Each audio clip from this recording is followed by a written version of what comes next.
அழகி சிறுகதை. ஒரு சிறிய கிராமம் ஒன்றில் தியாகு என்ற தச்சன் வாழ்ந்து வந்தான். அவனது மனைவியின் பெயர் சர்மிளா. தியாகு ஏழையாக இருந்தாலும் சிறந்த உழைப்பாளி.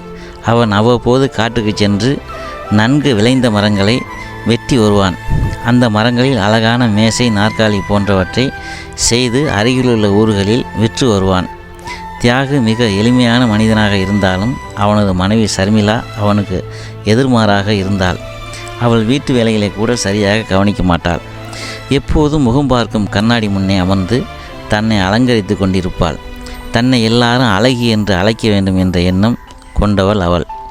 ஒரு நாள் வழக்கம் போல தியாகு காட்டுக்கு மரம் வெட்டச் சென்றான். அவனது உழைப்பை அறிந்த வனதேவதை அவன் முன்னே தோன்றி, மகனே, நீ இத்தனை காலம் உழைத்து வருவதை நான் அறிவேன். நான் உனக்கும் உன் மனைவிக்கும் 3 வரங்கள் தருகிறேன்.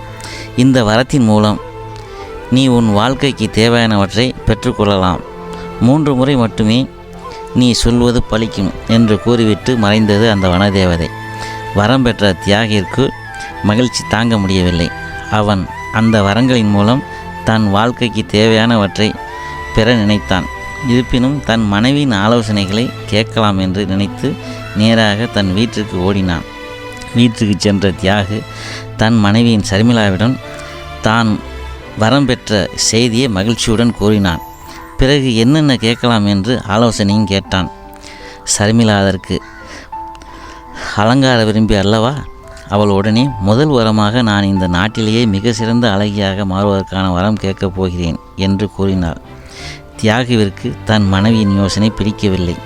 வேண்டாம் சர்மிளா, நாம் வாழ்க்கைக்கு தேவையானவை செல்வங்களை கேட்கலாம் என்று கூறினான். சர்மிளா கணவனின் யோசனையை ஏற்றுக்கொள்ளவில்லை. அவள் தன் விருப்பத்திலேயே பிடிவாதமாக இருந்தாள். அவள் நான் இந்த நாட்டில் சிறந்த அழகியாக மாற வேண்டும் என்று வேண்டிக் கொண்டாள். மறுநிமிடமே அவள் மிக சிறந்த அழகியாக உருவாகினாள். சர்மிளாவின் செய்கை தியாகுவிற்கு கோபத்தை வரவழைத்தது. சர்மிளா, உனக்கு அறிவில்லையா? ஒரு வரத்தை வீணாக்கிவிட்டாய் என்று அவளை திட்டினான். கணவன் தன்னை திட்டியதை கேட்ட சர்மிளாவிற்கு கோபம் வந்தது. அவள் தியாகுவிடம், இனி நான் இங்கு இருக்க மாட்டேன். நான் என் தாய் தந்தையுடன் சென்று வசிக்கப் போகிறேன் என்று சொல்லிவிட்டு புறப்பட்டு சென்றாள். தன் மனைவி தன்னை விட்டு செல்வதை கண்ட தியாகிற்கு மனதில் வருத்தம் தோன்றியது. அவன் தன் மனைவியை சமாதானம் செய்ய அவள் பின்னாலேயே சென்றான். ஆனால் அவளோ கணவனின் பேச்சை கேட்காமல் தாய் வீடு இருக்கும் அடுத்த ஊரை நோக்கி நடைபோட்டாள். அந்த வேளையில் அந்த நாட்டு அரசன் தன் பரிவாரங்களுடன் யானை மீது அந்த வழியாக வந்து கொண்டிருந்தான். அரசர் அந்த வழியை சென்ற சர்மிளாவை கண்டார். அந்த நாட்டில் அவளைப் போல ஒரு அழகியை கண்டதே இல்லை. எனவே அரசருக்கு சர்மிளாவை திருமணம் செய்து கொள்ள வேண்டும் என்ற எண்ணம் உருவானது. அவர் தன் படை வீரர்களை அழைத்து சர்மிளாவை இழுத்து வரும்படி உத்தரவிட்டார். படை வீரர்களும் சர்மிளாவை நோக்கி விரைந்தனர். அவர்கள் சர்மிளாவின் கைகளை பிடித்து அரசரிடம் இழுத்துச் சென்றனர். சர்மிளாவிற்கோ அழுகை வந்தது. கணவனின் பேச்சை கேட்காமல் கோபித்து இவ்வாறு படைவீரர்களிடம் மாட்டிக்கொண்டோமே என்று எண்ணி வருந்தினாள். படைவீரர்களிடம் தன்னை விடுமாறு கதறினாள். ஆனால் அவர்கள் அதற்கு சிறிதும் செவிசாய்க்கவில்லை. நடந்தவை அனைத்தையும் தியாகு பார்த்து கொண்டிருந்தான்.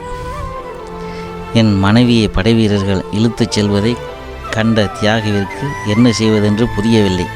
திடீரென்று அவனது மனதில் வனதேவதையின் வரம் நினைவிற்கு வந்தது.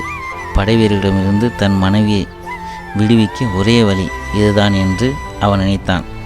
இப்போது தன் மனைவி ஒரு குரங்காக மாற வேண்டும் என்று வனதேவதை மனதில் நினைத்து வேண்டினான் தியாகு. மறுநிமிடமே அவள் குரங்காக மாறிவிட்டாள். வனதேவதை தந்த 2வது வரமும் வீணாகிவிட்டது. படைவீரர்கள் குரங்குடன் அரசரை நெருங்கினார்கள்.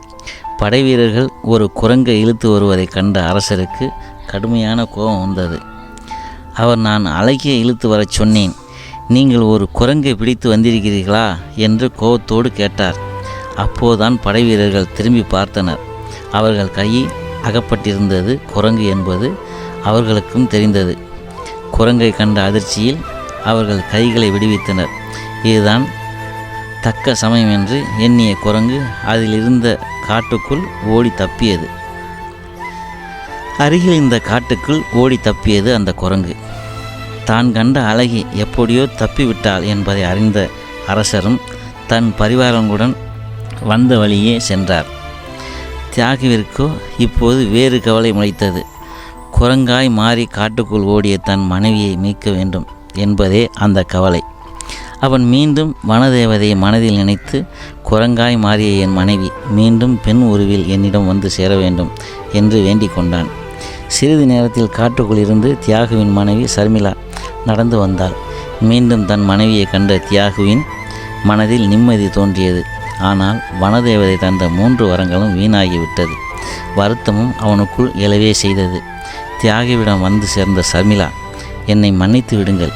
நீங்கள் சொன்னது போல வனதேவதை அளித்த 3 வரங்களையும் நம் வாழ்க்கைக்கு தேவையானவற்றை பெறுவதற்கு பயன்படுத்தி இருக்கலாம். அதற்கு மாறாக நான் உங்கள் யோசனையை கேட்காமல் அழகியாக வேண்டும் என்ற பிடிவாதத்தில் 3 வரங்களையும் வீணாக்கிவிட்டேன். என்னை மன்னித்து விடுங்கள். இனி கண்ணாடி முன்னே அமர்ந்து எப்போதும் அலங்காரம் செய்து கொண்டிருக்க மாட்டேன். என் உருவத்தை பற்றி கவலைப்பட மாட்டேன். உங்களுக்கு தேவையான உதவிகளை செய்வேன் என்று உறுதி கூறினாள். தியாகவும் தன் மனைவி திருந்தியதை அறிந்து மகிழ்ச்சியுற்றான். அவன் தன் மனைவியோடு தன் குடிசைக்கு திரும்பிச் சென்றான். நன்றி. கதை தொகுப்பு தினமலர் சிறுவர் மலர் புத்தகம். குரல் பதிவு நான் உங்கள் VML சுப்பிரமணியன்.